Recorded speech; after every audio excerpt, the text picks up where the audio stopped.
Assalamualaikum warahmatullahi wabarakatuh. Waalaikumsalam. Waalaikumsalam warahmatullahi wabarakatuh. Alhamdulillah.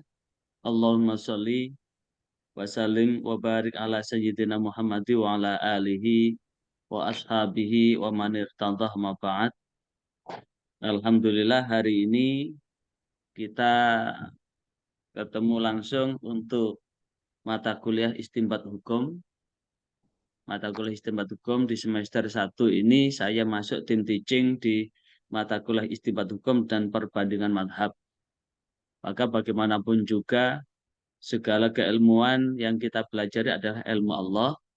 Maka mudah-mudahan disentuhkan ilmu Allah buat kita semua.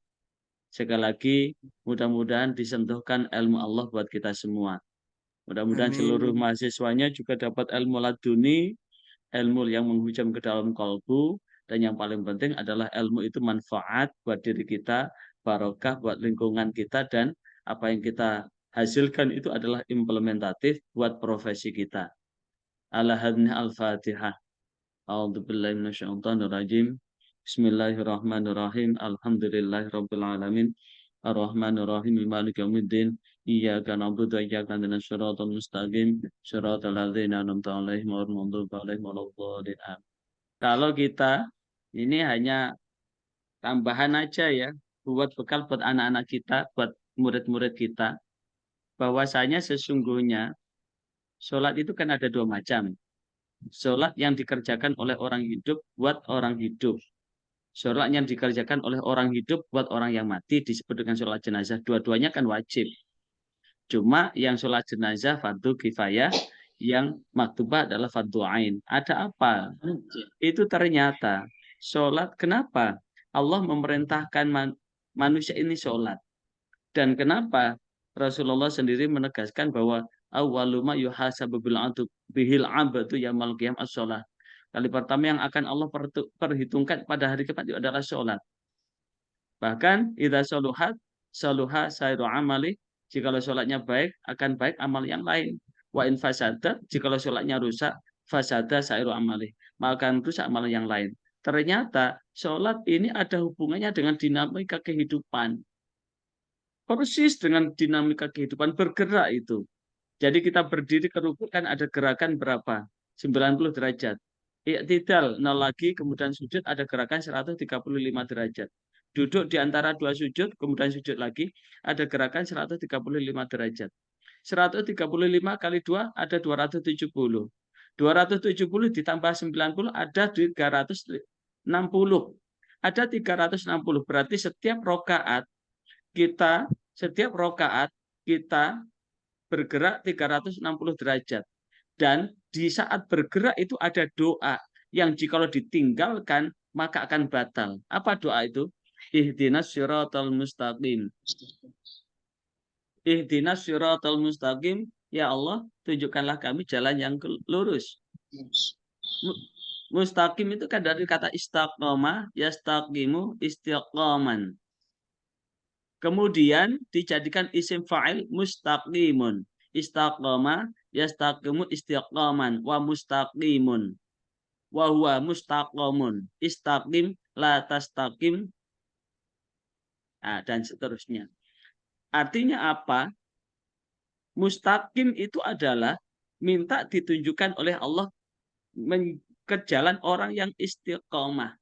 Nah, istiqomah itu bergerak.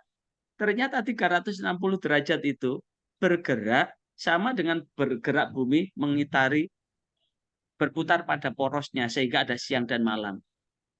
Sama dengan gerak bulan mengitari bumi sehingga ada pergeseran bulan Hijriyah, bulan Komariah. Sama dengan gerak bumi mengitari matahari sehingga ada bulan Syamsiyah. Sama dengan gerak partikel terkecil dalam diri kita, molekul-molekul, atom-atom, itu juga bergerak 360 derajat. Yang tidak bergerak hanya satu, nafsu. Makanya di awal juz 13 surah Yusuf, innan nafsa la ammaratum bisu, sesungguhnya nafsu itu akan memerintahkan untuk berbuat buruk, illa ma rahima rabbi, kecuali nafsu yang dirahmati. Nafsu yang dirahmati itu nafsu yang bagaimana? Nafsu yang diasah dengan sholat. Makanya Abdullah, sebagaimana hadis yang diriwayatkan oleh Imam Bukhari, Imam Muslim, di beberapa hadis itu disebutkan, Abdullah bertanya, awaluma apa itu? Ayul amali afdalu. Amal apa yang paling utama? Rasulullah menjawab as-sholatu ala waktiha. Di dalam redaksi yang lain, ayyul amali ahabbu ilallah. Amal apa yang paling Allah cintai? Rasulullah jawabannya juga as-sholatu ala waktiha. Sholat yang dikerjakan di awal waktunya. Di redaksi yang lain, ayyul amali aqrabu ilal jannah. Amal apa yang lebih mendekatkan ke surga? Ternyata Rasulullah juga menjawab as-sholatu ala waktiha. Sholat yang dikerjakan atas waktunya. Summa ayun, baru summa ayun, birrul walidain, berbakti kepada kedua orang tua. Summa ayun, baru jihadun fi sabilillah. Maka betul sekali jika al-hikmah itu membimbing anak-anak itu untuk tegak sholat jamaah bersama dengan dibimbing sedemikian, itu ternyata ada kongruensi.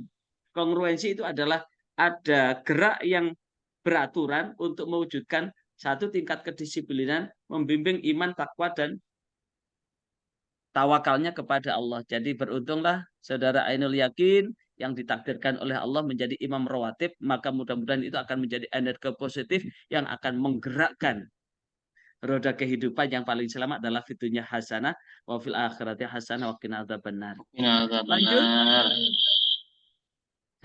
Saudari Inama. Oh, Mbak Inama.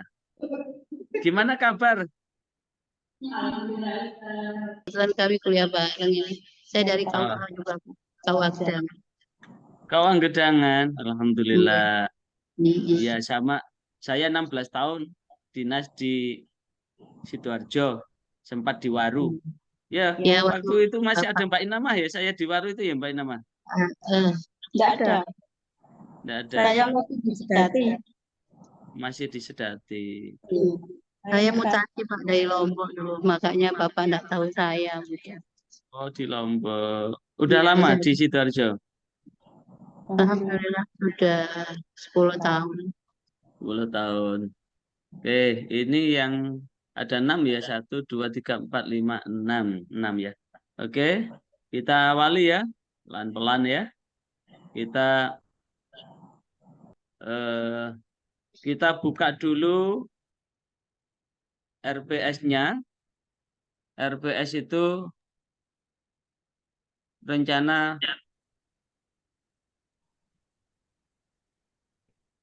program semester. RPS-nya dulu kita buka. RPS. Ini kok hilang? Bisa dipantau ya? Halo? Oke, sakit. Ya. Oke. Ini RPS-nya. Jadi ini gambarnya kok gak kelihatan ya? Oh ya, sudah kelihatan.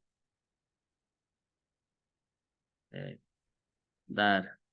Oke. Mulai lagi. Ini memang mahasiswanya 50 ini. 50 orang, guys, pelan-pelan aja. Ini ya. Kita selama saya hanya sampai 3 kali. 3 kali, setelah itu dilanjutkan Yai Farid, kemudian Yai Zaki yang melanjutkan. Saya kebagian 3 pertemuan awal bahwa ini bagian kontrak kuliah.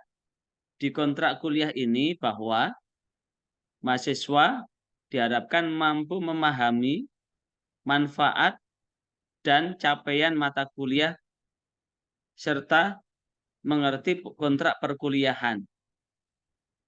Beruntunglah buat saudara saat ini, karena saat ini saudara tidak dikasih beban tugas membuat makalah. Tapi tugas saudara adalah setiap akhir kuliah, saudara dikasih 5 pertanyaan. Sekali lagi, setiap akhir kuliah, saudara dikasih 5 pertanyaan. 5 pertanyaan itu diperoleh dari mana? Untuk khusus saya, materi ini langsung saya rekam. Setelah saya rekam, saya unggah. Setelah saya unggah, maka berangkat dari rekaman. Jadi jawaban itu ada di rekaman video ini. Ada di rekaman video ini. Jadi, saudara cukup menyimak video itu, saudara bisa jawab. Jawabannya ada di situ. Setiap akhir kuliah ada 5 pertanyaan. 5 pertanyaan itu wajib dijawab. Karena setiap pertemuan sudah ada nilainya. Saudara sudah ada nilainya.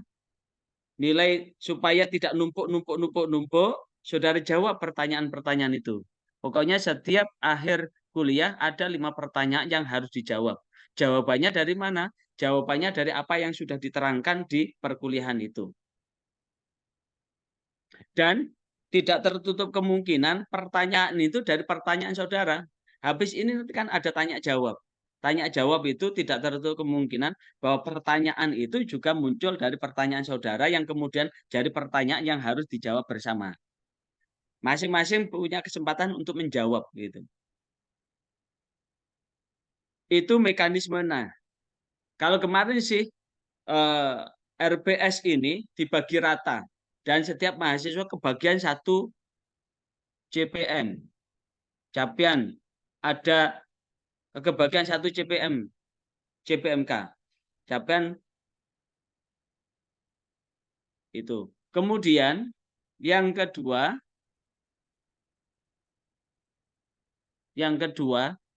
dilanjutkan setelah ada kontrak penjelasan tentang capaian pembelajaran mata kuliah, ya. CPMK itu adalah capaian, P itu pembelajaran, MK itu mata kuliah. Jadi di CPMK 1 ini yang menjelaskan ini. Masuk di CPMK 2, capaian pembelajaran mata kuliah di kedua, ini yang akan kita bahas pada pertemuan ini. Apa yang kita bahas kali ini adalah kita akan membahas tentang dasar-dasar konsep usul fikih dan cakupannya begitu. Dasar-dasar usul fikih dan cakupannya. Maka apa yang akan kita bahas hari ini, kita akan membahas tentang pengertian usul fikih, tentang objek pembahasan usul fikih, kemudian urgensi usul fikih dalam hukum keluarga. Dalam hukum keluarga. Kemudian kita mendiskusikan tentang sejarah perkembangan epistemologi usul fikih. Capaian yang kedua, ini yang akan menjadi bahasan pada pertemuan yang akan datang. Pertemuan kedua adalah sumber dasar hukum Islam. Kita akan menjelaskan otoritas Al-Quran, hadis, dan sumber hukum sebagai sumber hukum. Kemudian menjelaskan perbedaan antara dalil qat'i dan dhonni. Kemudian kita akan mendiskusikan kehujahan dalil qat'i dan dhonni serta implikasi hukumnya. Kemudian kita akan membahas sumber-sumber. Kita akan membahas sumber-sumber hukum. Sumber-sumber hukum. Ini mencolot. Ya. Kita akan membahas sumber-sumber hukum. Kemudian di CP4, ini terakhir untuk pertemuan kita akan membahas tentang ijma dan implementasinya dalam hukum Islam. Yang di situ menjelaskan tentang teori dan konsep ijma sebagai sumber hukum keluarga, menjelaskan kehujahan hukum, ijma sebagai suatu perangkat metodologi istinbat hukum, kemudian memberikan contoh aplikasi ijma dalam praktek hukum keluarga Islam. Jadi nanti kita akan mencoba mensinergikan istinbat ini dihubungkan dengan hukum keluarga gitu. Mengingat terkait dengan hukum keluarga ini kan juga ada hal yang sangat urgen gitu untuk kita pahami bersama. Contoh begini. Di fikih bahwa udah dinyatakan jatuh talak manakala ada kalimat baik itu sirri maupun sharih yang menyatakan cerai. Jangankan secara sharih terang-terangan menyatakan cerai, dia mengatakan satu ketika dia tugas keluar kota dalam waktu yang cukup lama. Kemudian dia memulangkan istrinya ke rumah dan kemudian dia ngomong, "Pak, saya mau tugas sekian lama begitu. Saya kembalikan Fulanah bin Fulanah ini ke panjenengan." Itu aja sudah cerai itu. Ya, betul Pak Sodik. Itu kan sudah cerai kan? Jadi tidak ada Ya, Ustaz. kalimat kamu tak cerai, tapi kamu pulang aja dulu ke bapak, kamu pulang dulu ke bapak, itu sudah dinyatakan cerai. Dan kalau kemudian berlangsung terus-menerus sampai masa iddah selesai, kemudian dia rujuk lagi, kemudian begitu lagi sampai 3 kali, itu kan sudah talak bain itu. Sudah tolak bain. Lah, tapi ini berbeda dengan hukum positif. Selama belum ada keputusan dari hakim pengadilan agama, maka belum dapat dinyatakan jatuh talaknya. Dan dinyatakan jatuh talak ketika sudah ada putusan pengadilan dan itu baru talak 1, belum talak 3. Ini adalah fenomena yang sering terjadi di masyarakat. Apa yang dapat kita lakukan dalam rangka menyelamatkan supaya relasi hubungan laki-laki perempuan ini tidak terjebak pada zina. Karena bagaimanapun juga hidup ini kita butuh selamat. Bukan hanya selamat di dunia, tapi juga selamat di akhirat.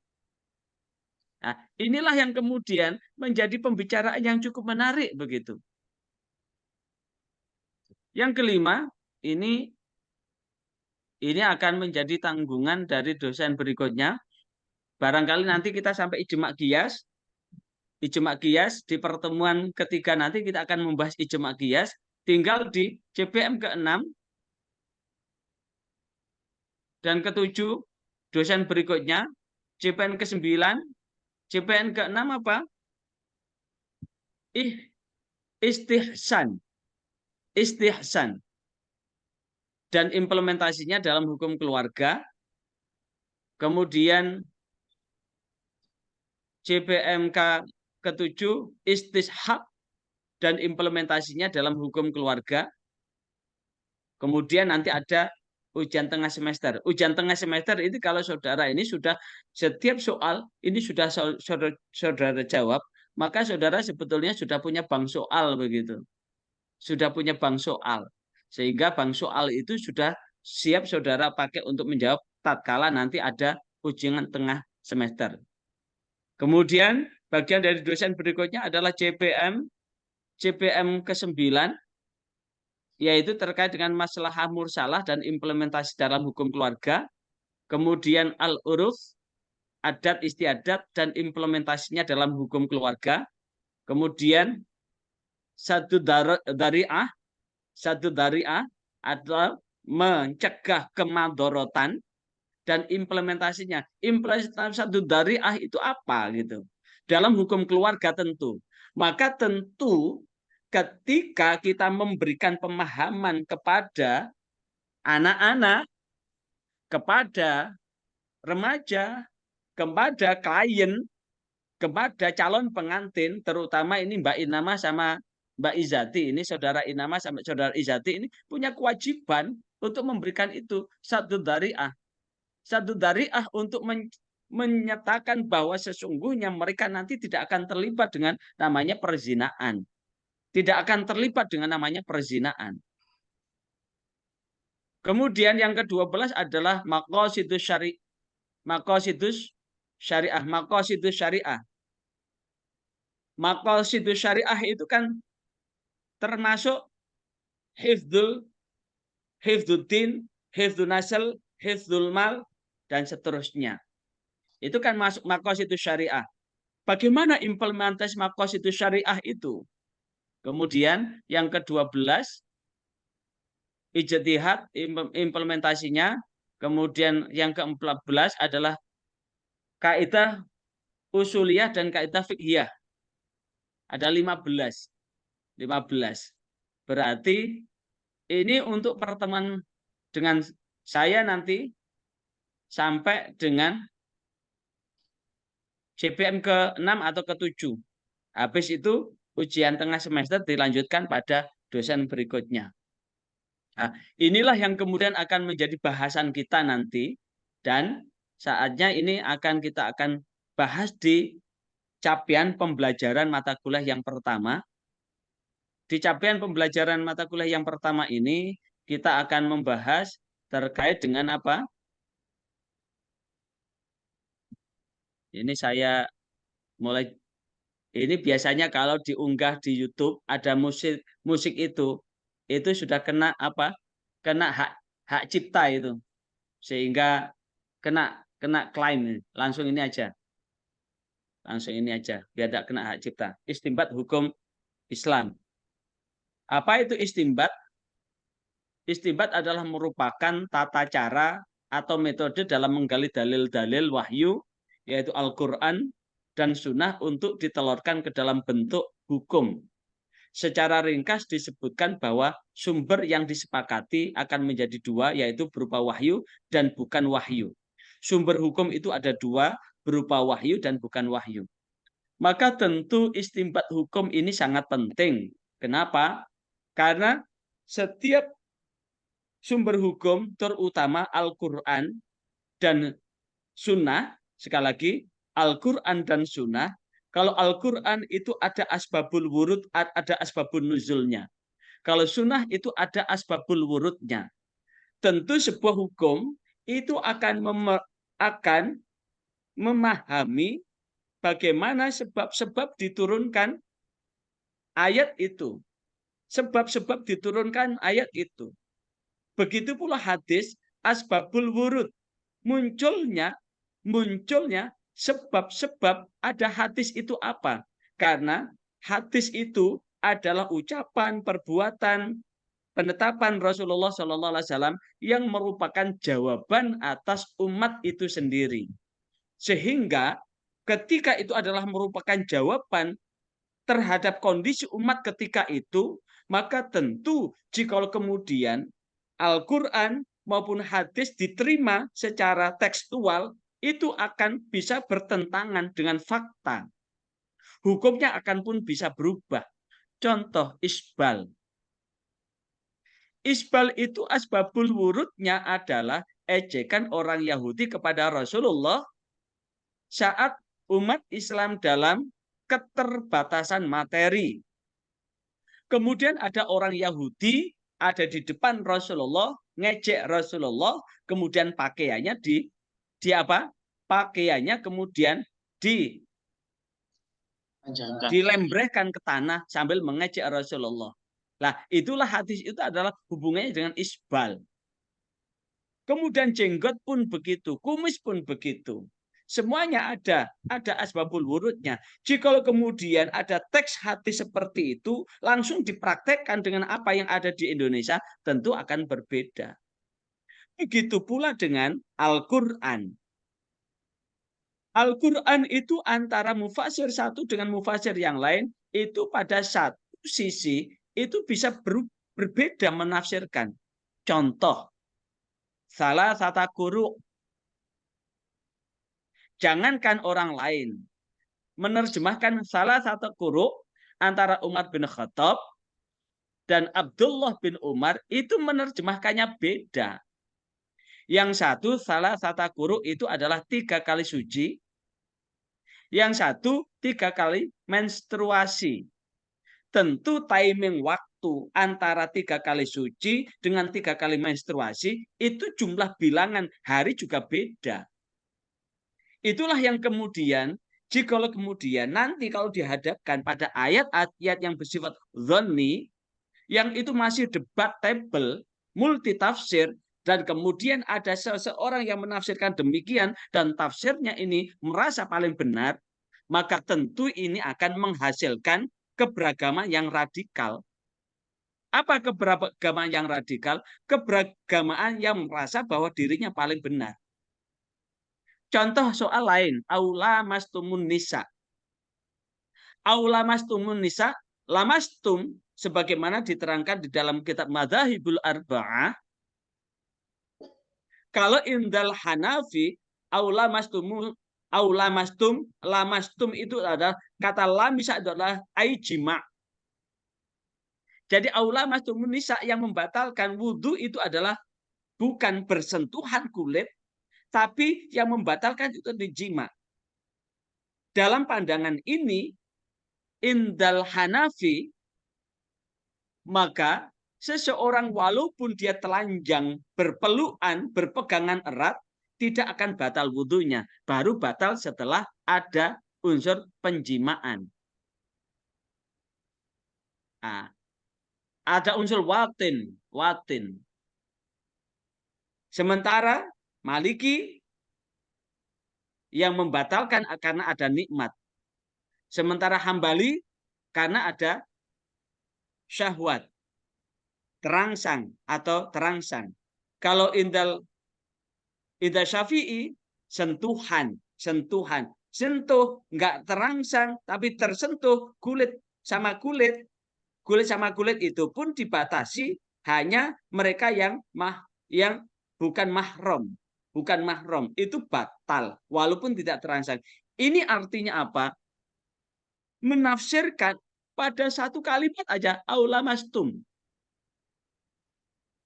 Begitu pula famsahu biru'usikum. Kata famsahu biru'usikum, famsahu usaplah biru'usikum. Kalau indal Hanafi biru'usikum adalah ra'sun kulluh, kepala seluruhnya. Kalau Hanafi adalah sulus. Ba'dun min ra'sin bisa sulus, sepertiga dari kepala. Sepertiga kepala itu adalah bagian kepala yang bukan muka. Selain muka, itu adalah bagian ra'sun. Biru'usikum dengan sebagian kepalamu. Kalau biru'usikum itu berarti selain wajah itu adalah ru'us. Kalau kemudian indal Maliki, famsahu biru'usikum ay ra'sun kulluh illa udunaini, kecuali dua telinga. Kalau indal Syafi'i adalah ba'dun ra'sin. Ba'dun ra'sin itu adalah qalilun salasun, salah satu sya'rin. Kalau indal Hambali, famsahu biru'usikum, usaplah. Biru'usikum adalah kullu ra'sin, dan kullu ra'sin itu adalah ra'sun wal udunaini. Telinga ini adalah termasuk bagian dari kepala. Itu menerjemahkan biru'usikum. Maka tentu ketika ada tafsir seperti itu, dan kemudian yang menafsirkan itu merasa paling benar, maka akan menciptakan keberagamaan yang sangat radikal. Dan itu akan bertolak belakang dengan kehidupan umat begitu. Maka sebetulnya istinbat hukum ini adalah bagaimana kita akan menggali tata cara metode dalam menggali dalil-dalil wahyu itu, sehingga kita akan bisa bertindak di satu sisi kita tidak salah menerjemahkan ayat-ayat Al-Quran itu, menerima hadis itu, atau menyampaikan ayat-ayat Al-Quran itu, kemudian menyampaikan hadis itu, tapi di sisi yang lain kita juga tetap selamat, ibadah kita juga tetap selamat, dan juga sekaligus bisa menjawab tantangan-tantangan yang ada di sekitar kita begitu. Sehingga secara ringkas disebutkan bahwa sumber yang disepakati terbagi dua, yaitu berupa wahyu dan bukan wahyu. Kemudian sumber hukum yang disepakati berdasarkan artikel atau jurnal Aryadi dari IAIN Antasari mengambil metodologi istinbat hukum Wahbah Zuhaili. Sumber hukum yang disepakati adalah Al-Quran sebagai sumber pertama dan utama bagi syariat Islam.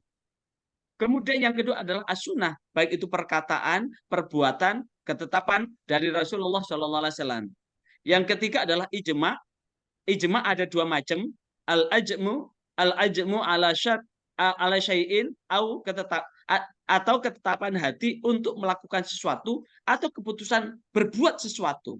Al-azmu ala syai'in.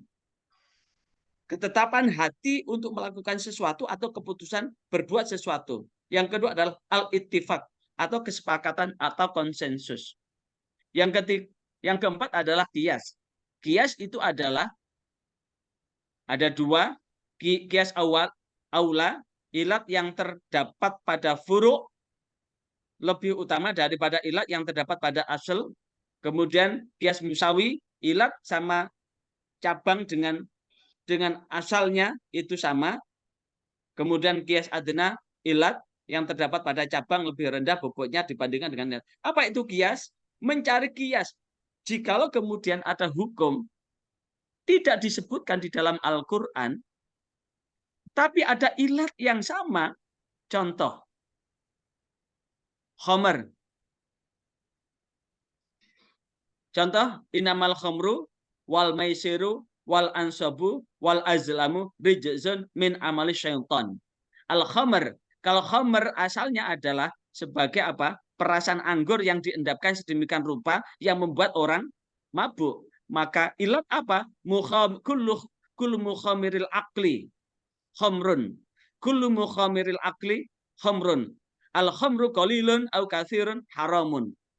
Segala sesuatu yang bisa menghilangkan akal, membuat akal tidak sadar, itu masuk dalam kategori khamr. Maka inilah yang kemudian menjadi qiyas bahwa narkoba itu termasuk dalam kategori khamr karena menjadikan akal ini. Atau kullu muskirin khamrun wa kullu khamrin haramun. Setiap yang memabukkan itu adalah khamr. Setiap khamr itu adalah haramun. Sehingga ilatnya adalah kullu muskirin atau mukhamiril akli yang menyebabkan rusaknya akal. Itu kemudian kita akan menemukan fenomena-fenomena kekinian yang di situ termasuk ini gadget ini. Gadget ini juga bisa menjadi barang yang haram. Jikalau kemudian akan menyebabkan akal kita. Nah, tinggal bagaimana sisi itu. Makanya kemudian hasanah ini akan memperkaya kita untuk menjadi orang yang bijak. Kenapa? Karena sebuah hukum itu akan bisa menjadi 5 hukum. Tinggal dilihat ilatnya. Contoh, kita makan. Ini apa namanya? Kopi. Bismillah. Kopi. Kalau minum kopi, ini kan hukumnya kan mubah kan? Tapi kalau kopi ini dicampur sianida, tidak mubah, haram karena menyebabkan kematian. Sama-sama minum kopinya. Kopi bubuk sama kopi sianida. Sianida berarti. Sama dengan nikah. Nikah hukum asalnya kan sunnah. Tapi bisa menjadi wajib. Bisa menjadi sunnah itu sendiri. Bisa menjadi mubah. Bisa menjadi makruh. Bisa menjadi haram. Maka bergantung ilat yang ditimbulkan dari apa yang dilakukan.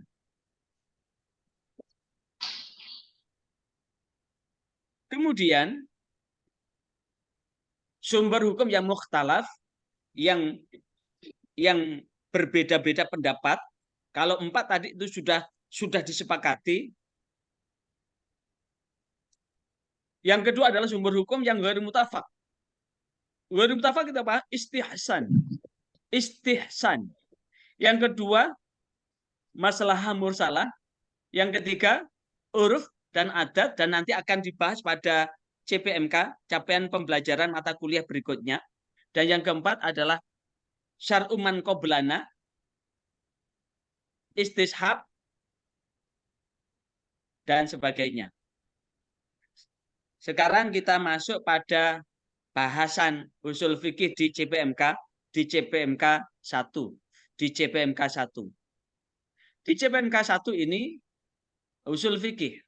Pengertian usul fikih itu kita akan bahas pada kesempatan ini adalah pengertian usul fikih, urgensi usul fikih dalam hukum keluarga, dan sejarah dan perkembangan epistemologi usul fikih. Dari sini barangkali sebelum kita lanjut, ada yang apa? Ada yang kita diskusikan, monggo, silahkan. Saya persilahkan. Siroh ya itu juga menjadi satu hukum ya, atau mungkin nggak siroh nabawiyah itu menjadi satu hukum atau dimasukkan dalam kias ya, karena saya memahami banyak sekali siroh-siroh yang ternyata masuk ke dalam hukum gitu. Itu kira-kira ukurannya bahwa siroh bisa diambil sebagai metode hukum gimana ya? Siroh nabawiyah. Ya. Oke. Kalau di Sirah Nabawiyah itu, kalau kemudian di situ ada hadis, ada ayat-ayat Al-Quran, maka Sirah Nabawiyah itu adalah dipergunakan untuk memahami asbabun nuzul dan asbabul wurud. Contoh, di saat Rasulullah mengalami kegelisahan yang dengan amat setelah hijrah dari Mekah menuju Madinah, ya, hijrah dari Mekah menuju Madinah, maka kemudian selama kurang lebih 6 tahun kerinduan terhadap Baitullah itu luar biasa. Sampai-sampai kemudian Rasulullah itu bermimpi. Dan kemudian mimpi itu dibenarkan oleh Allah dengan turunnya ayat tentang bahwa Allah membenarkan mimpi Rasulullah itu. Tak seberapa lama kemudian di awal abad 6 turun ayat 97 dari surah Ali Imran, wa 'alan nasi walillahi walillahi 'alan nasi hijjul baiti man istata'a ilaihi sabila. Yang di situ kemudian menjadi dasar bahwa ayat 97 surah Ali Imran itu sebagai dasar diturunkan diwajibkannya haji. Jadi wajib haji itu diperintahkan di tahun ke-6 Hijriah. Walillahi karena Allah, ala nasi kepada manusia, hijjul baiti berhaji ke Baitullah, manistato'a kepada orang istito'ah yang mampu, ilaihi ke Ka'bah, sabila melakukan perjalanan. Lah, ayat inilah yang kemudian saat ini menjadi dasar dari Kementerian Kesehatan bahwa istito'ah itu masuk dalam syarat untuk melakukan perjalanan, terutama istito'ah kesehatan. Jadi kalau kemudian ada orang kemudian sudah tahun ini porsinya haji, tapi jika kemudian dia memaksa berangkat, dia tidak bisa ngapa-ngapain, hanya menjadi beban orang yang sehat, maka itu menunjukkan dia batal untuk bisa melaksanakan haji karena dia tidak istito'ah. Jadi tahun ini istito'ah kesehatan itu betul-betul diterapkan itu. Jadi kalau kemudian ada orang yang kemudian punya penyakit yang jika dipergunakan untuk haji, maka akan menyebabkan dia sakit dan jatuh sakit sehingga kematian, mempercepat kematiannya, maka itu menjadi apa? Hukum bahwa dia saat itu dia haram untuk melakukan perjalanan karena itu akan membahayakan jiwanya. Nah, makanya di Sirah Nabawi itu akan bisa digunakan untuk memahami asbabun nuzul. Lewat Sirah Nabawi asbabun nuzul. Kemudian ada hadis untuk memahami asbabul wurud. Justru dengan membaca Sirah Nabawi ini, ketika kita akan dihadapkan pada hukum, kita akan lebih bijak. Akan berbeda jika kemudian ada orang yang hanya baca Al-Quran dan kemudian dia menerjemahkan apa yang ada secara tekstual, maka akan menjadi umat yang sangat radikal. Ya mungkin akan muncul seperti pembunuh Ali bin Abi Thalib, siapa itu? Abu Muljam ya. Seperti Abu Muljam kekinian begitu. Betapa bangganya Abu Muljam itu membunuh Ali bin Abi Thalib. Bahkan dia merasa ketika dia dihukum mati, dia merasa bahwa surga sangat merindukan dirinya. Sambil membaca ayat dia ketika bahkan dia menantang bahwa Jangan langsung dibunuh. Suruh motong-motong dulu, baru dibunuh. Karena dia merasakan nikmatnya. Nah, artinya apa? Kalau seseorang memahami sebuah hukum murni dengan tekstual, maka akan menjadi orang-orang yang radikal. Nah, inilah yang kemudian pentingnya sirah nabawi itu. Untuk memahami asbabun nuzul dan asbabul wurud terhadap istimbat hukum itu. Itu. Yang lain monggo silahkan.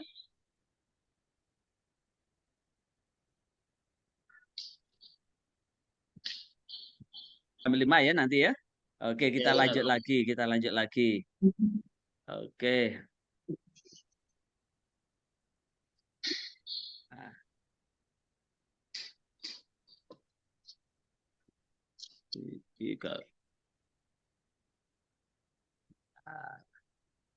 Tutupan.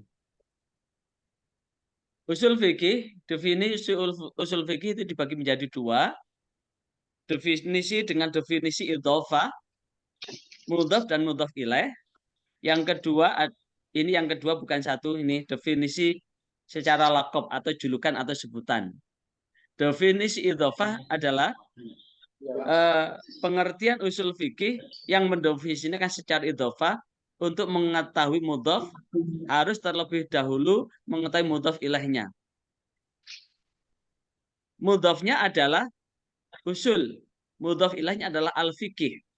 Maka harus mendefinisikan fikih terlebih dahulu sebelum usul dijawab. Maka ketika menerjemahkan usul fikih, maka memahami fikihnya dulu, baru usulnya. Berdasarkan Abu Hasan Al-Basri di dalam kitab Al-Mu'tamad, mendefinisikan usul fikih secara idhofah, yaitu usul fikih dan usul fikih, baru memahami usul fikih. Sementara definisi laqab, julukan adalah definisi sebutan. Definisi fikih menurut bahasa adalah al-ma'rifatu biqasdil mutakallim. Al-ma'rifah utawi ma'rifah iku biqasdil mutakallim adalah mengetahui dengan mengetahui maksud orang yang berbicara. Secara bahasa fikih adalah bagaimana dengan fikih itu mengetahui apa yang dimaksud dengan orang yang berbicara. Sama dengan kita berkomunikasi begitu. Maka sesungguhnya orang yang faqih adalah orang yang bisa diajak untuk bicara dalam pengertian secara bahasa ini. Sehingga disebutkan faqih tu kalamaka ai araftu qasdaka bihi. Aku paham apa yang kau ucapkan. Saya tahu bahwa apa yang menjadi maksudmu. Ketika orang berbicara, kemudian tahu ke arah mana dia berbicara, maka sesungguhnya ini termasuk orang yang disebut dengan faqih secara bahasa. Maka tentu kemampuan berkomunikasi, ya ini termasuk ini. Relasi hubungan suami istri itu penting di dalam rangka apa? Kemampuan untuk berkomunikasi. Karena betapa banyak orang yang terpaksa bercerai karena miskomunikasi. Miskomunikasi seperti kisah sinetron. Ada ini yang menjadi penggemar sinetron Sakina yang tayang di SCTV habis maghrib sampai habis isya.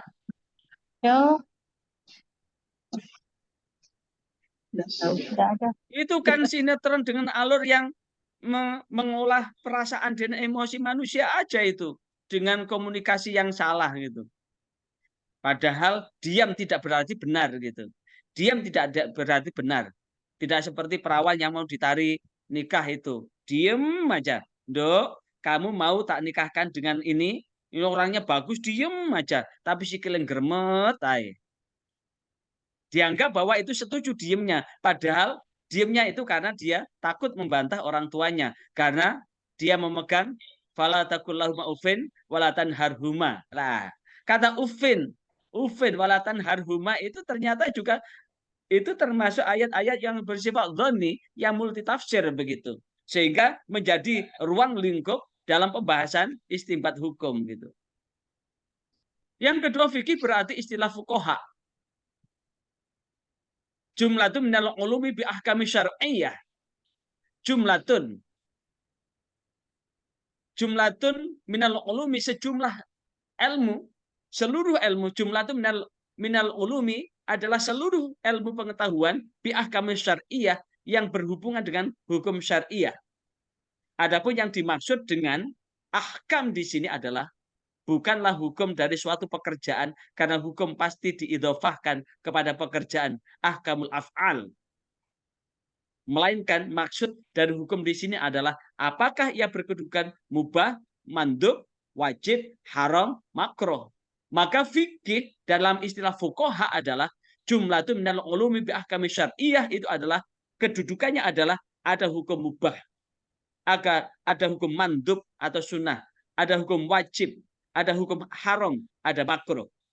Jadi pengertian fikih secara istilah, kalau secara bahasa adalah memahami apa yang menjadi pembicaraan dan maksudnya.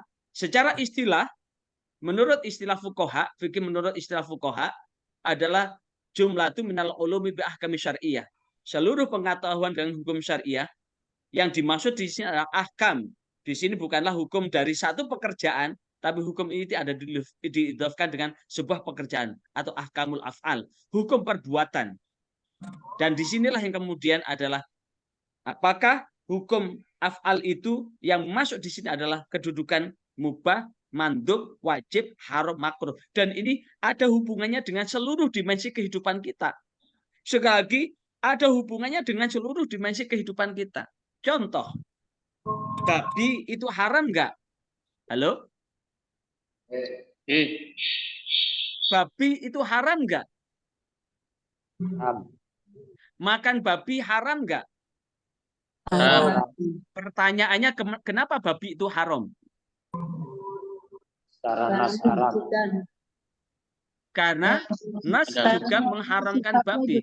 Boleh nggak satu ketika babi itu jadi halal? Boleh. Saat apa babi itu jadi halal? Saat ada orang kelaparan, tidak ada satu makanan pun yang bisa dimakan, dan kemudian jika dia tidak makan, dia pasti mati dalam keadaan itu, yang ada di hadapannya hanya daging babi. Maka saat itulah untuk hifdun nafas. Nah ini maqasid syariah dalam rangka hifdun nafas, menjaga kehidupan, boleh makan daging babi itu, tapi sekedar untuk memperpanjang usia, tapi tidak sampai kenyang, tapi sampai dalam batasan bahwa dengan makan itu matinya ditunda, atau paling tidak ada kesempatan untuk cari makanan lain yang halal. Contoh, an-nikahu sunnati, nikah adalah sunnah. Hukum nikah itu berarti apa? Sunnah. Tapi satu ketika nikah itu bisa haram. Pertanyaannya, nikah yang bagaimana yang haram? Contohnya ada seorang laki-laki berondong menikahi seorang nenek-nenek dengan harapan supaya dia dapat warisan dari nenek-nenek yang kaya raya itu, sehingga dengan menutup mata, sehingga nenek-nenek itu dikasih topeng gadis usia 17 tahun ketika berhubungan badan, dengan harapan dia nikahi nenek-nenek itu, karena nenek-nenek ini usianya tidak lama, tapi kemudian tidak mati-mati, akhirnya dikasih kopi sianida, sehingga cepat mendapatkan harta gono gini atau harta warisan. Kalau tidak punya anak, berapa warisan dari laki-laki, dari suami? Mendapatkan harta waris dari istrinya yang meninggal dan tidak punya anak, berapa bagiannya? Nisfu matarok, setengah. Dapat separuh, nisfu matarok, separuh dari apa yang ditinggalkan. Lumayan kan? Kalau kemudian janda tadi itu hartanya 5 triliun, sampai dapat 2,5 triliun. Lah, nikah yang seperti ini hukumnya apa itu? Haram. Jelas haram. Nah, artinya apa? Inilah hukum itu kan.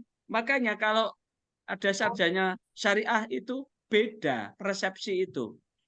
Kalau sarjana syariah itu memang gampang ke hukum karena hukum itu bisa dibolak-balik sesuai dengan paradigma atau sudut pandang. Tapi kalau sarjana pendidikan itu ya beda. Jadi stylenya sarjana syariah dengan sarjana pendidikan itu beda. Karena apa? Ini adalah dalam apa? Membolak-balikkan situasi hukum. Misalkan dalam satu perjalanan masafatul qasri atau masafatul qasri itu adalah jarak perjalanan 83 km. Itu boleh nggak kemudian kita menjamak mengqashar sholat?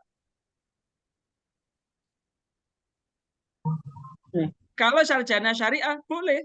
Kalau tidak diambil itu termasuk orang yang sombong. Tapi akan berbeda dengan sarjana pendidikan. Lihatnya tidak begitu. Tapi lihatnya karena ada masyakot. Masyakotnya apa? Karena yang muncul fatwa masafatul qasri itu adalah kitab fikih yang ditulis di bumi yang berpadang pasir, yang tidak setiap tempat menemukan sumber air, yang tidak setiap tempat menemukan masjid musola. Menemukan musola hanya di tempat-tempat tertentu, mencari air pun di tempat-tempat tertentu, sehingga dalam perjalanan masafatul qasri dan itu pun naik onta, naik kuda. Maka tentu perjalanan itu memakan waktu sehari penuh. Sehingga kalau kemudian tidak dijamak dan tidak diqashar akan sangat menyengsarakan. Nah, tentu paradigmanya kan beda. Nah, itu artinya apa? Bahwa sebuah hukum itu akan berurusan dengan ilat-ilat yang ada. Kita lanjut ya. Kemudian defini usul fiqh. Ya. Ini ada pertanyaan, Saudara Samsul Rizal. Sebelum kita lanjut, ini ada yang ditanyakan? Saudara Samsul Rizal? Ya, silakan.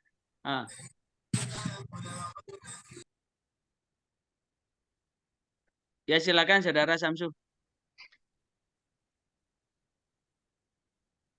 Boten Pak, kepencet, maaf. Oh, kepencet. Kepencet kayak HP aja ya kepencet ya. Oke. Kita lanjut ya. Kita lanjut.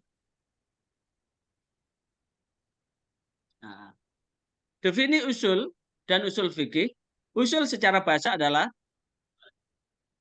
ma yabtani alaihi ghairahu wa yatafarra'u alaihi, adalah suatu hal yang berdiri di atasnya hal lain dan bercabang-cabang.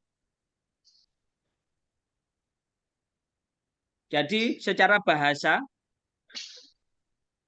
ma yabtani alaihi ghairahu wa yatafarra'u alaihi. Ma yabtana, sesuatu yang berdiri di atasnya, alaihi di atasnya, wa yatafarra'u dan bercabang-cabang. Jadi usul itu ibarat pohon, pokok begitu, dan pokok yang ada di bawah itu sebagai batang yang menancap di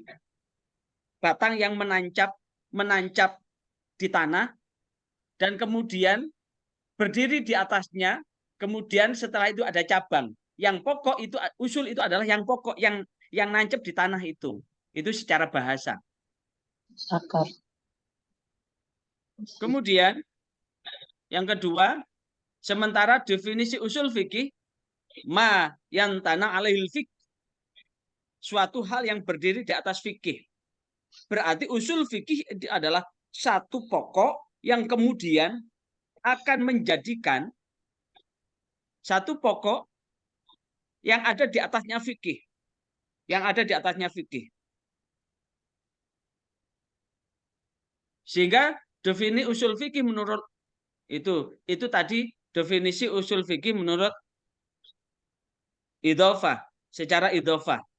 Jadi usul fikih satu pokok yang kemudian bisa menjadikan hukum syariah tadi yang bisa menebar sesuai dengan diferensiasi dari pemahaman dan penggalian makna yang ada di sumber-sumber hukum tadi. Apa sumber-sumber hukum tadi? Al-Quran sebagai hukum pertama dan utama, sunnah baik itu perkataan, perbuatan maupun ketetapan Nabi, kemudian ijma, kesepakatan sahabat. Qiyas adalah perkara-perkara yang tidak ada nasnya tapi ada kesamaan, ada ilat, baik itu ilat yang lebih tinggi, yang sama maupun yang lebih rendah dari pokoknya, hukum pokoknya. Nah, inilah yang kemudian melalui usul fikih ini yang akan digunakan untuk membedah sebuah hukum gitu. Sekali lagi, melalui usul fikih ini akan digunakan untuk membedah sebuah hukum. Dan ini kita akan senantiasa berurusan dengan ini. Senantiasa dengan urusan dengan ini, apalagi hubungannya dengan kantor urusan agama yang akan bersinggungan langsung dengan umat begitu. Sementara definisi usul fikih menurut Laqab di dalam syarah Al-Mukhtasar usul fikih Usuli Ibnul Hajib mendefinisikan bahwa usul fikih merupakan sebuah sebutan untuk satu bidang ilmu. Di sini disebut al ilmu la yuhaddu li asrihi li annahu daruri min wajhaini. Bahwa usul fikih itu adalah al ilmu, satu ilmu la yahiddu yang tidak didefinisi, la yuhaddu al ilmu utawi ilmu iku la yuhaddu ora den definisiaken li asrihi krana ada kesulitan li annahu daruriyah karena disebabkan oleh suatu min wajahani dalam dua hal. Yang pertama ahaduhuma anal ghairal ilmi la ya'lamu illa bil ilmi. Yang pertama adalah bahwa selain ilmu tidak akan diketahui oleh ilmu itu sendiri. Anal ghairal ilmi la ya'lamu illa bi ilmi. Bahwasanya selain ilmu tidak akan diketahui kecuali dengan ilmu itu sendiri. Falu alima ilmu bi ghairihi kana daura. Dan apabila suatu ilmu diketahui oleh ilmu lainnya bukan oleh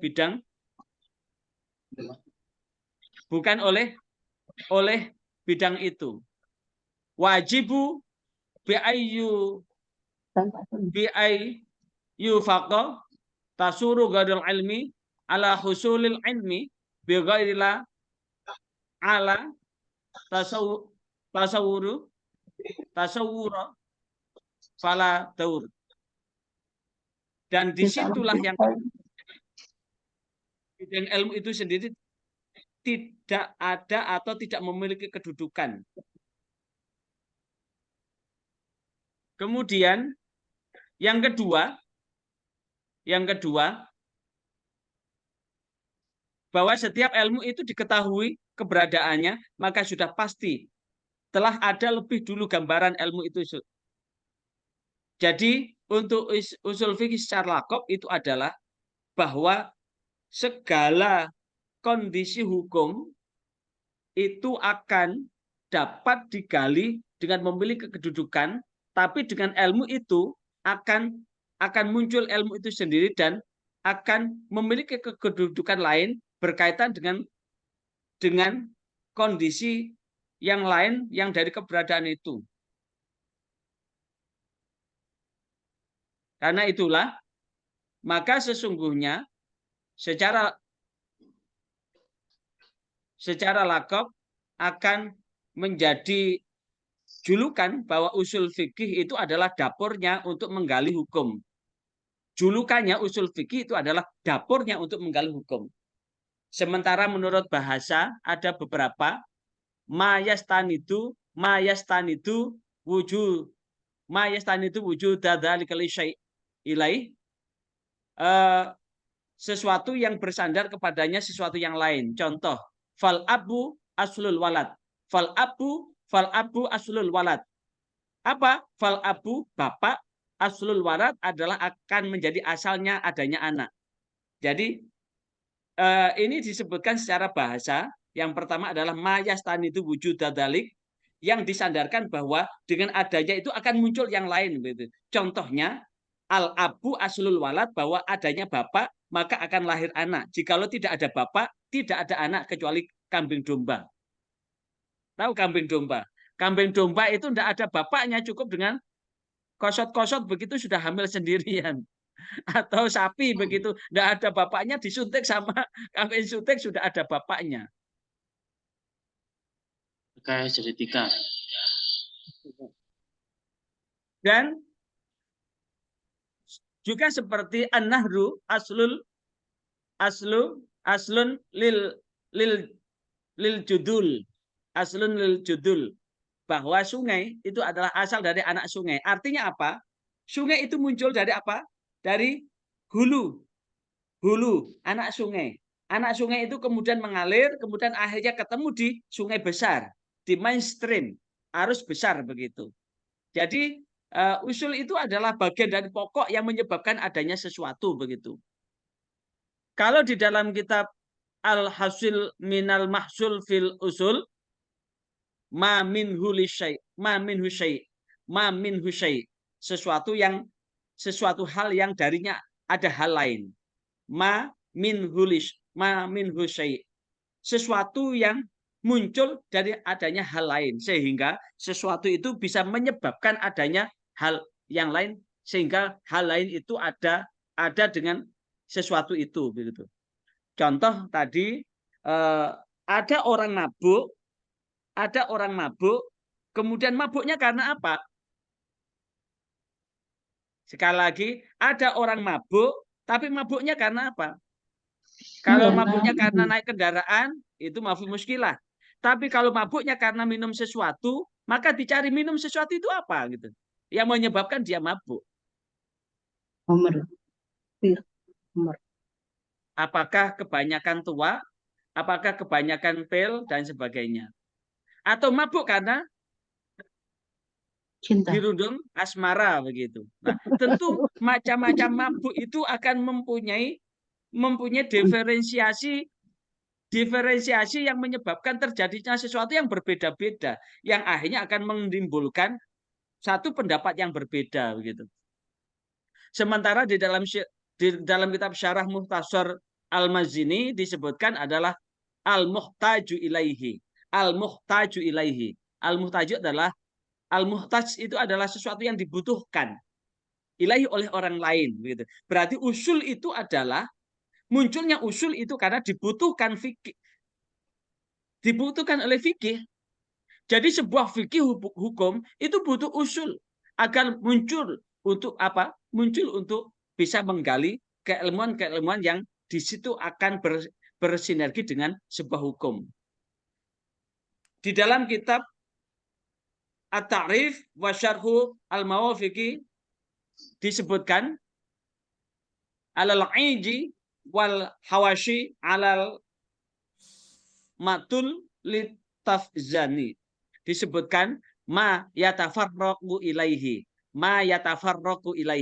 sesuatu hal lain yang membutuhkannya, ma yatafarraqu ilaihi wala yatafarraqu huwa ila ghairihi, dan ia tidak membutuhkan hal lain. Apa maknanya? Adalah sesuatu hal yang hal lain itu membutuhkan. Artinya apa? Sesuatu hal yang hal lain membutuhkan.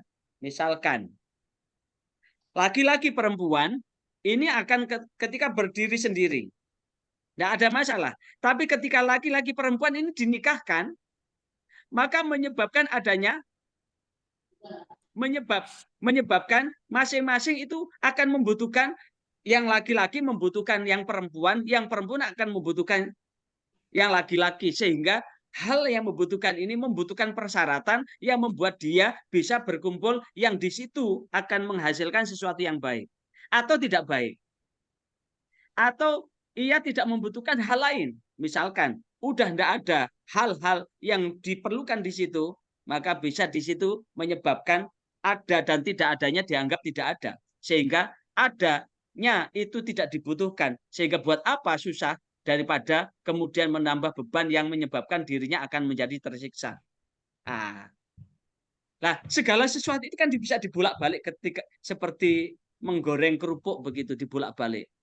Goreng kerupuk itu kalau tidak dibalik gimana, Mbak? Hasam.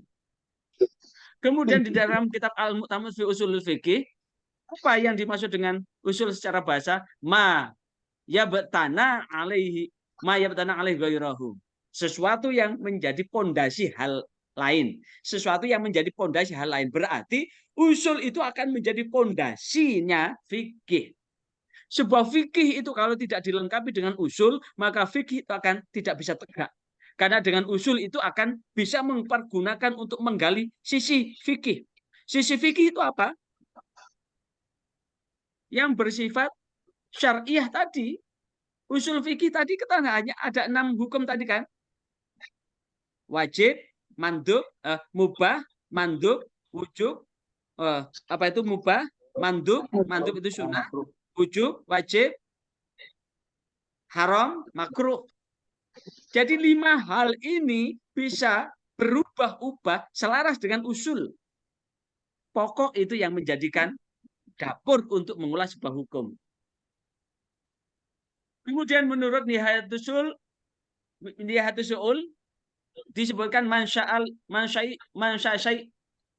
tempat tumbuhnya, mansya'ai tempat tumbuhnya sesuatu, berarti kalau tempat tumbuhnya sesuatu itu berarti diumpamakan seperti tanah plek begitu ya, dikasih benih, kemudian benih itu kemudian tumbuh.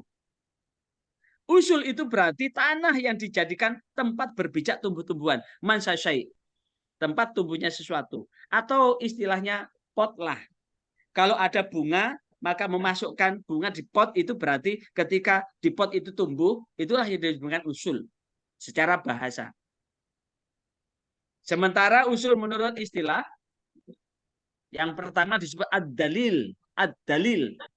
Apa itu ad-dalil? Seperti asal dari persoalan ada di kitab dan di sunnah. Yang berarti dalil atas itu. Berarti usul itu adalah dalil itu sendiri. Al-Quran itu termasuk usul. Hadis itu termasuk usul. Karena secara istilah, al-usul itu adalah dalil itu sendiri. Alkitab atau Al-Quran dan as-sunnah. Yang kedua, ar-rajih. Apa itu ar-rajih? Seperti asal perkataan yang benar, berarti yang benar diterima oleh pendengar, yaitu makna hakiki pengertian yang benar. Ar-rajih itu berarti, makanya muncul majelis tarjih. Majelis tarjih itu adalah satu majelis yang kemudian mensandingkan beberapa syarat, beberapa ayat, beberapa hadis, kemudian disandingkan, ditimbang. Kalau itu hadis, disandingkan hadis, kemudian hadis ini menyatakan apa, mana yang paling kuat, itu yang kemudian dimenangkan sebagai asal perkataan yang paling benar, yang berarti benar dan diterima oleh pendengar dengan makna hakiki. Rajih, yang membenarkan, yang memenangkan. Kemudian yang ketiga adalah kaidah kulliyah. Kaidah kulliyah adalah kaidah umum.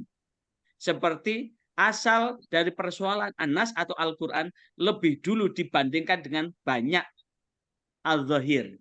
Seperti kaidah yang menerangkan tentang bolehnya memakan bangkai untuk orang yang kelaparan. Hal itu bertentangan dengan telah datang lebih dulu, yaitu Nas Al-Quran.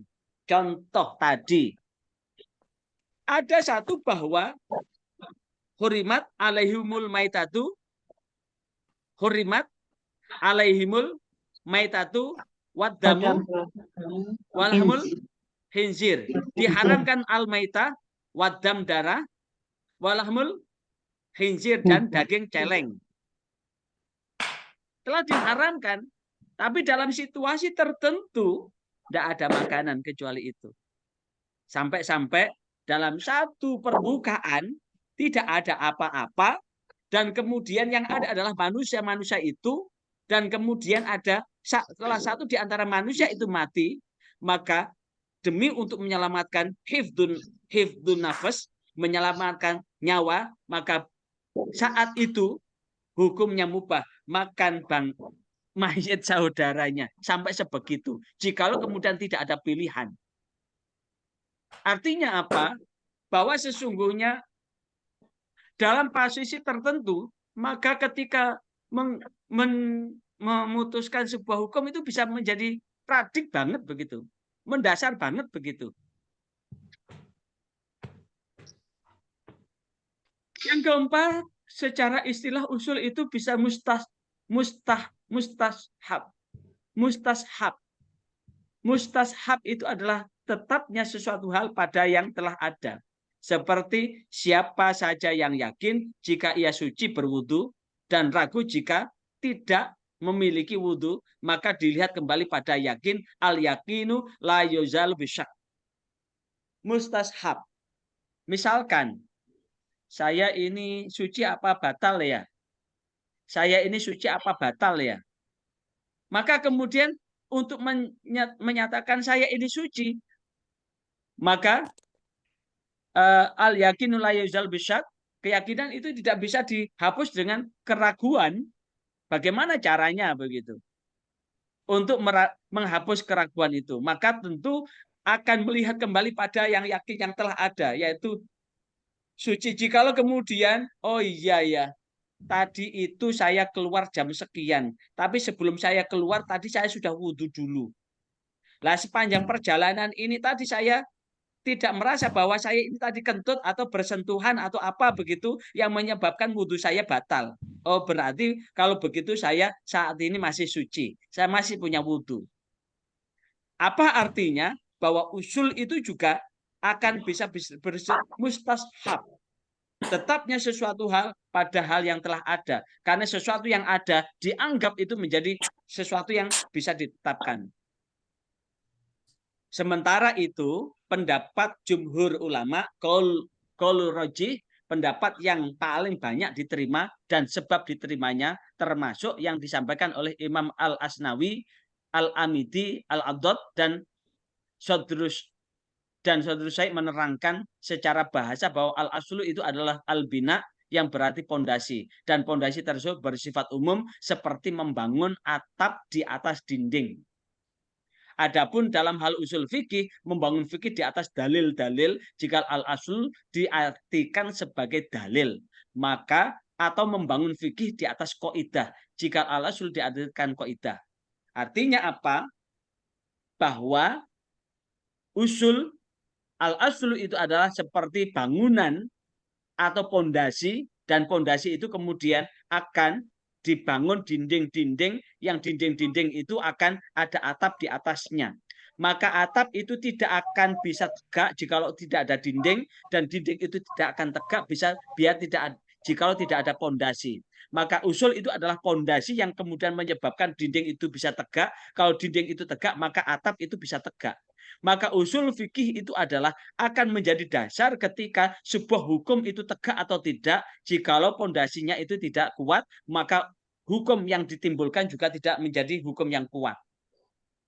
Nah, disitulah kemudian jika usul fikih itu adalah membangun fikih, sementara fikih itu adalah berdiri di atas dalil-dalil, maka jika al-asl itu diartikan sebagai dalil, maka membangun fikih di atas kaidah. Maka usul fikih itu adalah membangun fikih di atas kaidah. Usul fikih itu karena usul itu diartikan sebagai kaidah. Kalau usul itu dikatakan dalil, maka usul fikih itu adalah dalil-dalil fikih yang menjadikan tegak atas sebuah hukum gitu. Baik itu dalil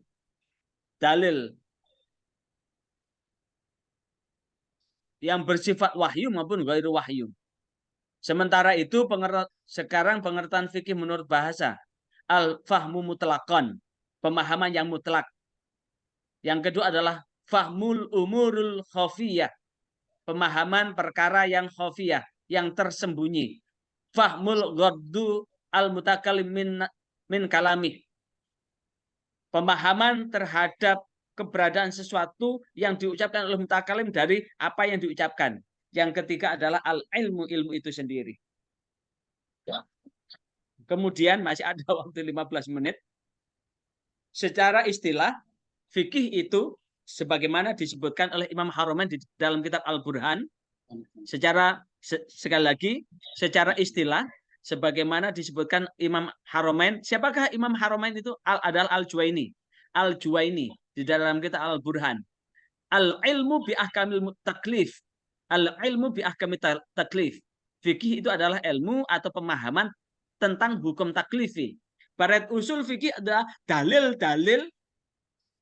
Kalau usul fikih itu adalah dalil-dalil yang berhubungan dengan ilmu atau pemahaman hukum taklifi. Hukum taklifi itu adalah mubah, mandub, wujub, kemudian haram, makruh.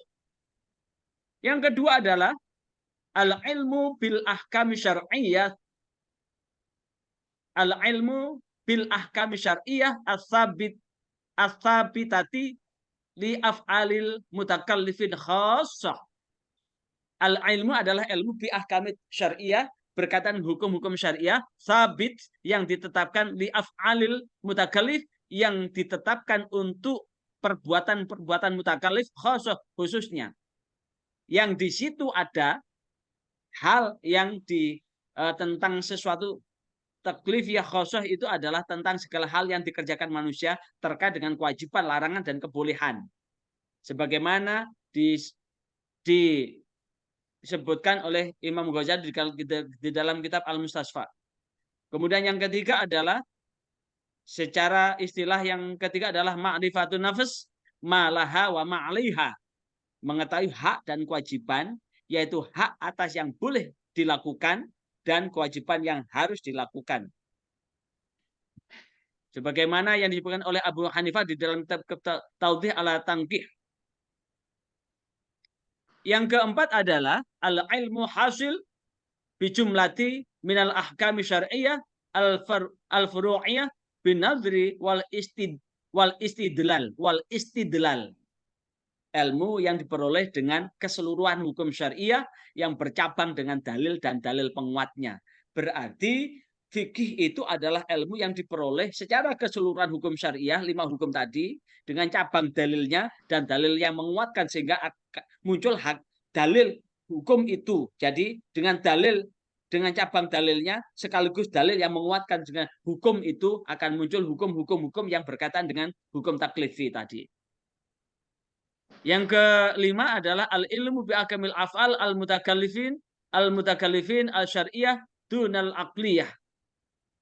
Al-ilmu adalah ilmu bi ahkamil af'al, adalah dengan hukum-hukum af'alul mutakallifin, perbuatan-perbuatan mutakallif syar'iyyah yang hubungan dengan syari', dunal aqliyah yang tidak dari akal. Berarti segala hukum yang berdasarkan hukum nakal, yaitu dari Al-Qur'an maupun hadis. Sebagaimana yang disebutkan oleh Al-Hambali di dalam kitab Al-Idah fil Usulil Fiqih. Kemudian berikutnya adalah at-tasdiqul lil a'malil mutakallifin allati la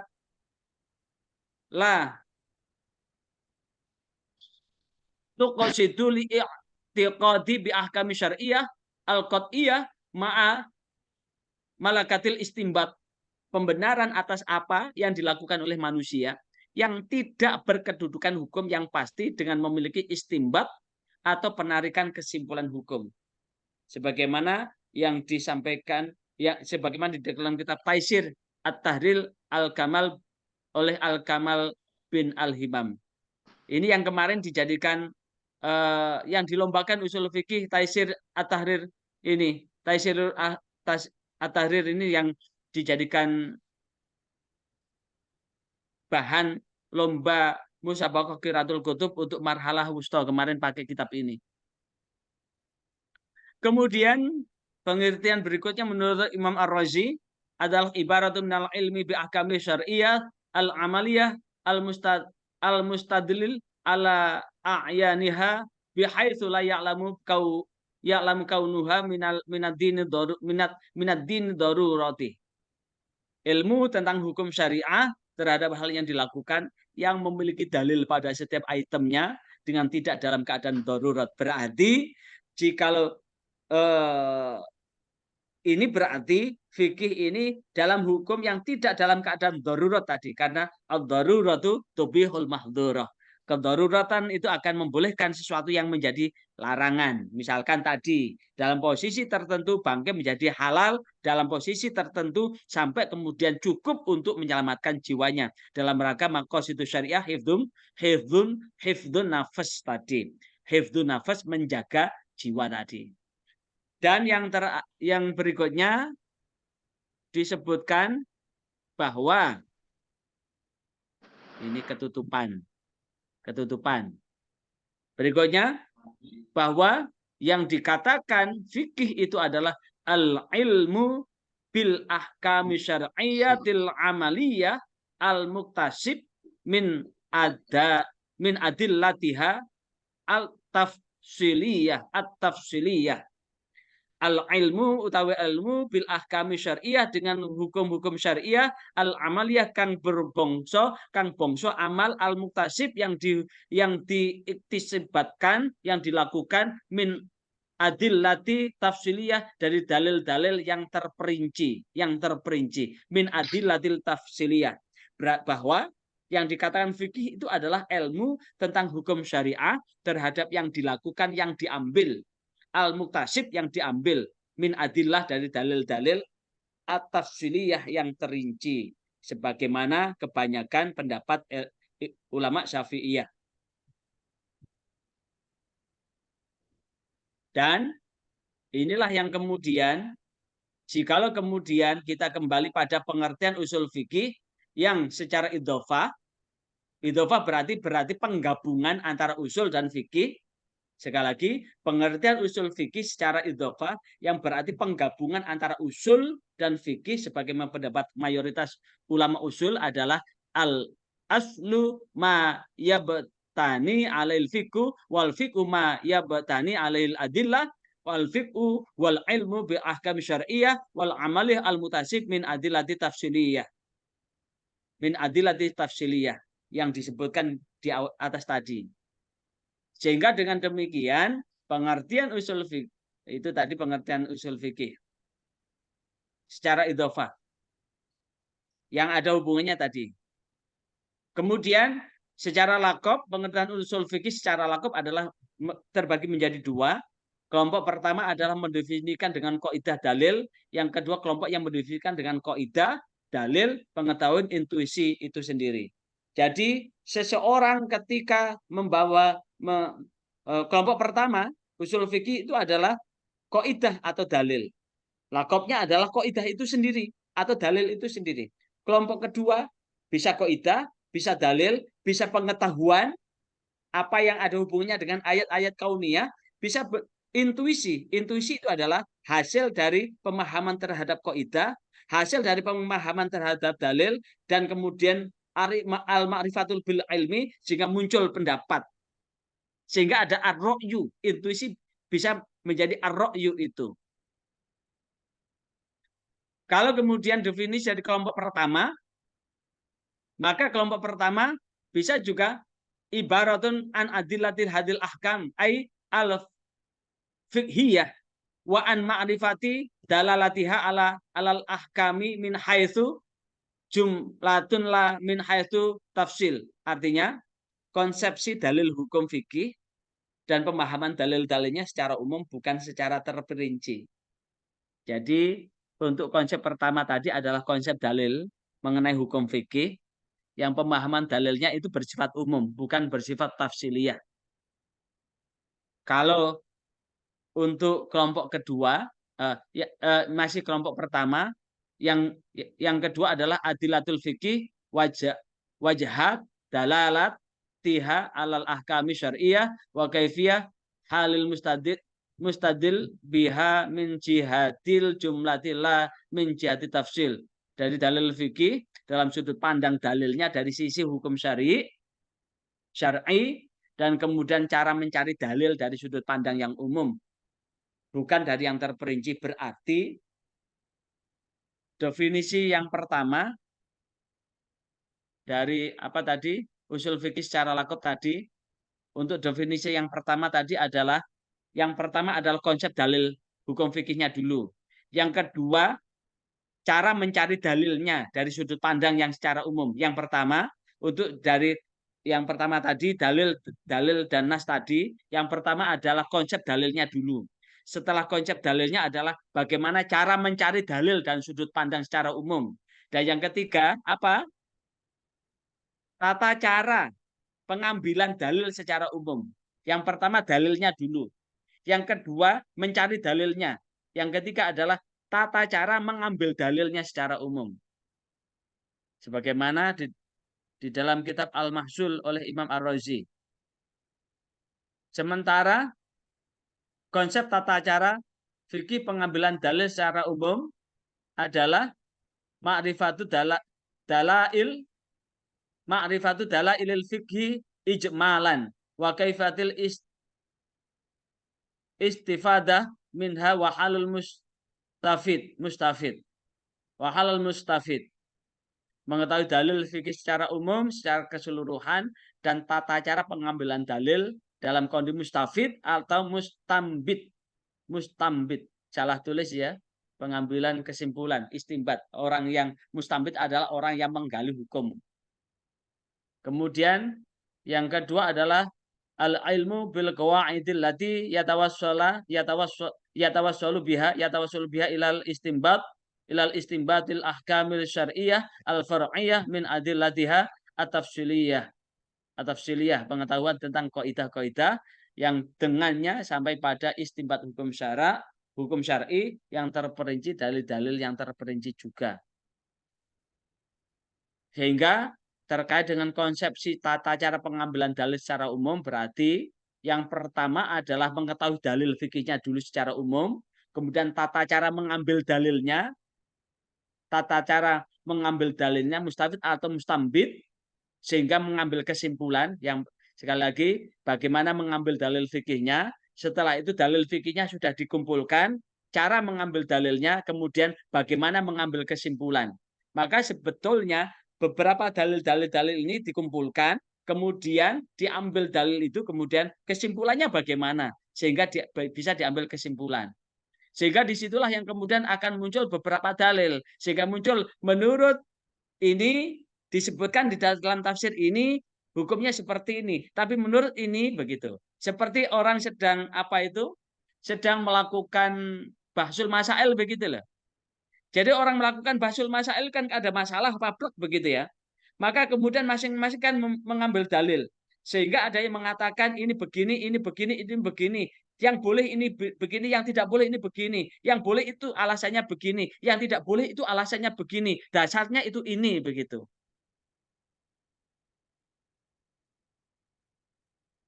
Kemudian yang ketiga adalah idrakul qawaid allati yatawassalu biha ilal istimbatil ahkami syar'iyyah al-far'iyyah min adillatiha at-tafsiliyah. Adalah pemahaman kaidah yang dengannya bisa menyimpulkan hukum. Jadi dengan memahami kaidah yang ada, misalkan tadi, apa dalilnya ya kenapa ketika orang dalam posisi kelaparan betul dan tidak ada makanan, kenapa kok boleh dia makan bangkai? Nah, maka kemudian ambil kaidahnya. Di antara kaidahnya adalah ad-daruratu tubihul mahdurah atau daf'ul mafasid muqaddamu. Enggak masuk kalau terkait ad-daruratu tubihul mahdurah.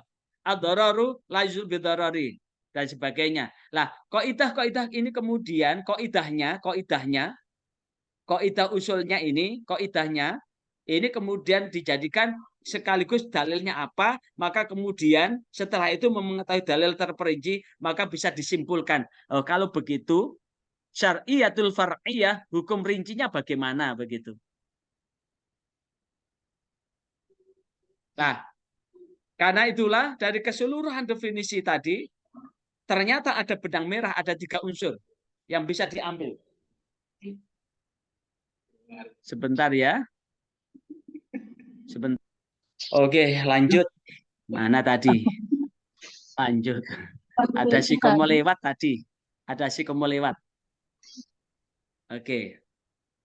Ternyata dari definisi tadi terdapat 3 unsur. Yang pertama al-adillah, al-adillah, adalah dalil-dalil. Usul fikih itu adalah dalil-dalil. Yang kedua, al-istinbat lil fikil minha, pengambilan kesimpulan untuk fikih dari dalil-dalilnya. Dan yang ketiga adalah qawaid li kaifiyatil istinbatil fikih min adillah, kaidah untuk tata cara menemukan kesimpulan hukum fikih dari dalil-dalilnya. Jadi dapat disimpulkan bahwa usul fikih itu adalah, pertama adalah mengetahui dalilnya. Yang kedua, mengambil kesimpulan fikih dari dalil-dalilnya. Dan yang ketiga adalah kaidah untuk tata cara menemukan kesimpulan hukum fikihnya. Maka tentu ini sebetulnya seluruh mahasiswa ini wajib untuk paling tidak kalau tidak hafal qawaidul fiqhiyah ya paling tidak ya paham qawaidul fiqhiyah. Paling tidak minimal ini kitab ini. Saya tunjukkan ya. Minimal kitab yang tipis ini. Ini ada kitab yang tipis. Kitab tipis apa? Idah qawaidul fiqhiyah. Idah. Di dalam kitab Al-Idah. Minimal ini. Ada yang kitabnya 2 jilid. Yang kemarin dipakai untuk rujukan Musabaqah Qiraatul Kutub untuk marhalah ulia. Usul fikih marhalah ulia ada 2 jilid. Nah, ya paling tidak ya kecil inilah, kecil ini. Paling tidak lulus mata kuliah ini ya paling tidak memahami ini. Al-Idah. Minimal Al-Idah. Ya Ustaz, jam 5 Ustaz. Sudah jam 5 ya. Oke. Jam 5. Sebentar lagi maghrib ya. Ini. Oke. Ini soalnya ada. Nah, dengan demikian usul fikih, definisi usul fikih adalah ini. Usul fikih adalah pengetahuan tentang dalil fikih secara menyeluruh dan tata cara memperoleh kesimpulan hukum darinya tentang kondisi yang mengambil kesimpulan al-mustambit atau al-mujtahid, semuanya mencakup ada 3 hal. Apa 3 hal itu? 1, pembahasan tentang dalil-dalil. Yang kedua, pembahasan tentang perselisihan atau perbedaan pendapat dan mengambil dalil pendapat yang lebih mendominasi. Dan yang ketiga adalah apa? Yang ketiga ini masih ketutup dengan fotonya orang-orang cakep ini, adalah pembahasan tentang ijtihad. Sekali lagi, dari pembahasan yang sekian panjang tadi dapat disimpulkan bahwa usul fikih adalah pengetahuan tentang dalil fikih secara menyeluruh dan tata cara memperoleh kesimpulan hukum dari itu, serta tentang bagaimana kondisi mengambil kesimpulan. Yang kesemuanya ada 3 hal. Yang pertama adalah membahas tentang dalil. Yang kedua adalah membahas tentang perselisihan atau perbedaan pendapat dan pengambilan pendapat yang lebih rojih. Dan yang ketiga adalah membahas tentang ijtihad. Apa itu ijtihad? Adalah pengambilan sebuah kesimpulan hukum dilihat dari pengetahuan yang dimiliki oleh mujtahid dan syarat-syarat mujtahid. Kalau kita ini adalah paling tidak ya mutabi lah dengan kalau ada dalil begini, bagaimana cara ngambilnya dan kemudian bagaimana kita mengambil kesimpulan itu. Sehingga dengan demikian ketika kita mempelajari istinbat hukum ini, kita akan lebih bijaksana. Bijaksana itu adalah bisa memahami kontekstualitas dari sebuah hukum, bukan bijaksini. Bijaksini itu adalah kebijakan yang memaksa pemahamannya dirinya. Karena itulah usul fikih ini memiliki urgensi. Urgensinya apa? Agar dapat memahami hukum syara yang menjadi dasar kebaikan agama. Yang kedua adalah akan dapat memecahkan persoalan furu'iyah yang tidak tercatat dalam Al-Quran dengan mengikuti kaidah dari ulama yang berijtihad. Yang ketiga adalah agar memiliki wawasan yang luas seputar fikih. Yang keempat, mengetahui bagaimana cara para ulama berijtihad. Paling tidak dengan ijtihad yang ada, dengan apa yang ada di fikih itu adalah kita tinggal ibarat makanan begitu, kita tinggal ngemplok begitu. Yang kelima, agar dapat mengambil pendapat yang benar dan memilihnya. Termasuk tentang ruh syokh, azimah, tentang jamak qasar. Itu ternyata kalau kita memahami ini, kita tidak akan kemudian menerima apa yang ada. Contoh, saya pernah kok satu ketika saya sampaikan kepada penyuluh agama di sebuah kabupaten lah. Saya menginginkan bahwa seorang penyuluh itu paling tidak bisa memakmurkan masjid. Ada penyuluh perempuan Lah, perempuan itu kan tidak wajib untuk jamaah, tidak harus jamaah ke masjid. Setelah itu saya tanyakan, tolong tunjukkan dalil Al-Quran maupun hadisnya yang menyatakan bahwa perempuan dilarang ke masjid. Ternyata itu diambil dari pendapat ulama.